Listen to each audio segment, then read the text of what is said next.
Lintas penyeberangan Merak Bakauheni yang menyambungkan Pulau Jawa dengan Pulau Sumatera menjadi salah satu jalur utama arus mudik Lebaran 2024. Tercatat mulai dari 3 April hingga tanggal 10 April ada lebih dari 835.000 penumpang yang menyeberang dari Merak ke Bakauheni. Namun sayangnya penyeberangan di Merak masih terkendala tahun ini karena 4 hari sebelum hari H Lebaran, lebih tepatnya pada tanggal 6 April, terjadi kemacetan yang mengular panjang di Pelabuhan Merak. Pada 6 hingga 7 April 2024, jalan menuju Pelabuhan Merak, Banten sempat mengalami kemacetan parah hingga belasan kilometer. Bahkan, ekor antrian kendaraan di eksit tol Merak menuju pelabuhan mengular hingga kilometer 87. Menurut catatan Astra Infra Tol Tangerang Merak, pada tanggal 6 April pukul 10 malam hingga 7 April pukul 2 pagi waktu Indonesia Barat, tercatat sekitar 7.500 kendaraan memasuki Cikupa ke arah Merak. Dan pada rentang waktu yang sama, ada 4.100 kendaraan keluar dari gerbang tol Merak menuju ke arah pelabuhan. Pada puncaknya di hari Sabtu 6 April, terdapat 55.000 kendaraan yang menuju Pelabuhan Merak. Berangkat tadi dari jam 8 pagi sampai ke Merak itu jam 2. Kurang lebih sekitar 4 jam lah. Dari Tangerang jam 11 sampai Merak jam setengah 3 ya Om? Ya, Setengah 3 di dalam mobil aja. Karena juga kan tadi hujan, jadi nunggu di mobil aja. Menurut Kementerian Perhubungan, 193,6 juta orang melakukan mudik pada tahun 2024 atau 71,7% dari total penduduk tanah air. Jumlah tersebut meningkat 56% dari jumlah pemudik Lebaran 2023 sebanyak 123,8 juta orang. PT ASDP mencatat mulai 3 hingga 10 April 2024 ada sebanyak 835.718 penumpang dan 196.287 kendaraan yang melintas dari Pelabuhan Merak ke Bakauheni. Sedangkan pada arus balik, terhitung sejak 11 hingga 17 April, ada 742.896 penumpang dan 174.216 kendaraan yang melintas dari Bakauheni ke Merak.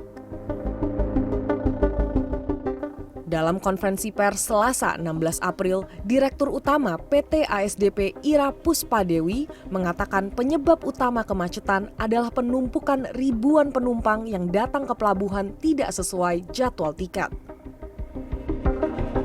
Untuk mengurai kemacetan di lokasi, PT ASDP mewajibkan pengguna jasa membeli tiket secara daring via aplikasi Verizi dan sudah bertiket maksimal H-1 keberangkatan untuk menghindari terjadinya antrian kendaraan dan penjualan tiket oleh calo. Namun nyatanya di lapangan saya melihat masih cukup banyak calon pemudik yang membeli tiket dari calo ataupun agen di dalam pelabuhan maupun di sekitarnya. Mereka datang ke Pelabuhan Merak tanpa berbekal tiket dan nyatanya memang bisa membeli di tempat. Akibatnya berdesakan dengan calon pemudik yang telah memiliki tiket dan menimbulkan kepadatan. Data PT ASDP mencatat total masyarakat yang belum membeli tiket 6 hingga 7 April sebanyak 19.700 orang atau 32% dari total 61.562 orang. Tak hanya penumpang yang tidak memiliki tiket, ternyata masih banyak yang harus dievaluasi di Pelabuhan Merak selama momen mudik. ke depan adalah harus ada satu komando dalam pengaturan penyeberangan. Dan harusnya komando ini dipegang oleh ASDP ya sebagai institusi yang bertanggung jawab terhadap penyeberangan. Jadi ya mungkin juga ke depannya ya tolong tidak ada saling berebut kewenangan juga di sana gitu ya. Mungkin dari pihak yang polisian udah masuk aja ke pelabuhan. Selain satu suara komando, kawasan Pelabuhan Merak tidak dilengkapi dengan buffer zone atau zona penyangga yang berperan untuk mengurai kepadatan lalu lintas sekitar pelabuhan. Ini juga menjadi catatan kita untuk tahun depan. Merak Bakauheni ini harus ada solusi yang revolusioner sehingga tahun depannya bisa menampung arus lalu lintas menuju ke Sumatera. Yang pertama untuk jalur penyeberangan sendiri, ini